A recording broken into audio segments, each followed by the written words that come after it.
आणि माझ्या दापोऱ्याला खेडेगावात आहे आणि त्यामुळे सगळ्या भगिनी 25-30 भगिनी माझ्याकडे उद्या करायचा आणि मला हा प्रश्न पडला की मी आता काय करावं, कारण आपला टाईम म्हणजे मला दापोऱ्यामध्ये येणं आणि जाणं.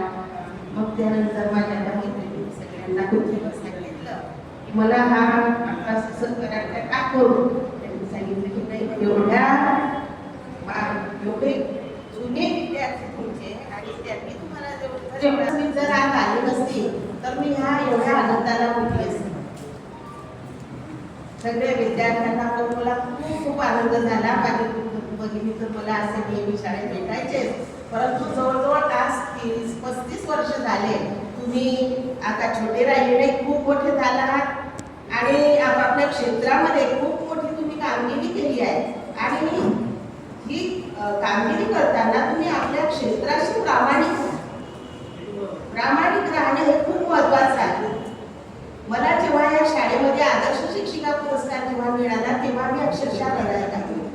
मला सगळे म्हणत तुम्हाला एवढा पुरस्कार मिळाल्यानंतर तुम्ही का रडताय. तर मी म्हटले की मी शाळेत आदर्श आहे पण मी घरी नाही, कारण मी माझ्या मुलांना वेळ देऊ शकली नव्हती. कारण माझं अपडाऊन आणि घरातलं संपूर्ण काम खेडेगावात बाई कामाला मिळत नाही.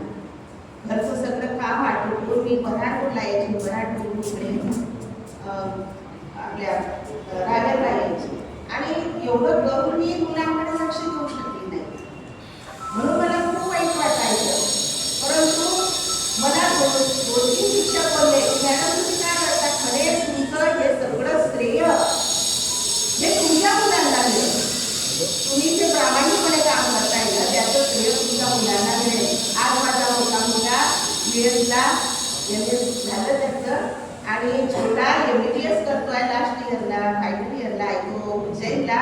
मग तेव्हा आता मला वाटायला लागलं की मग खरंच मी इथे प्रामाणिकपणे काम केलं तर त्याचं श्रेय माझ्या मुलांना मिळालं आहे.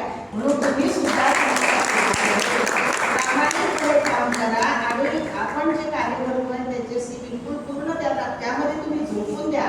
आणि त्याचबरोबर आपल्या परिवाराकडे दुर्लक्ष करू नका, आपल्या समाजाकडे पण दुर्लक्ष करू नका.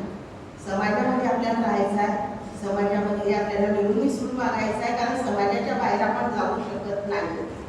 कारण मनुष्य हा समाजशील प्राणी आहे. आपण काही प्राणी नाही आहे की जंगलात राहिले नाही राहिलं तर चालते. आपल्याला समाजाशी बांधिलकी करायची आहे. आई वडिलांकडे महत्वाचं लक्ष द्यायचं आहे. सरांनी सांगितलं, कारण खूप परिस्थिती खराब झाली आहे का की नोकरदार वगैरे किंवा खेड्यापाड्यामध्ये सुद्धा आई वडिलांकडे लक्ष दिलं जात नाही.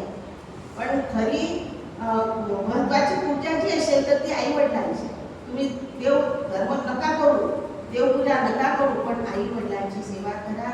आपल्या मुलाबाळांकडे लक्ष द्या आणि सगळ्यांशी प्रेमाने वागा. आणि पुढील आयुष्यासाठी सगळ्या तुमच्या व्यवसायासाठी मी तुम्हाला सगळ्यांना शुभेच्छा देते आणि माझे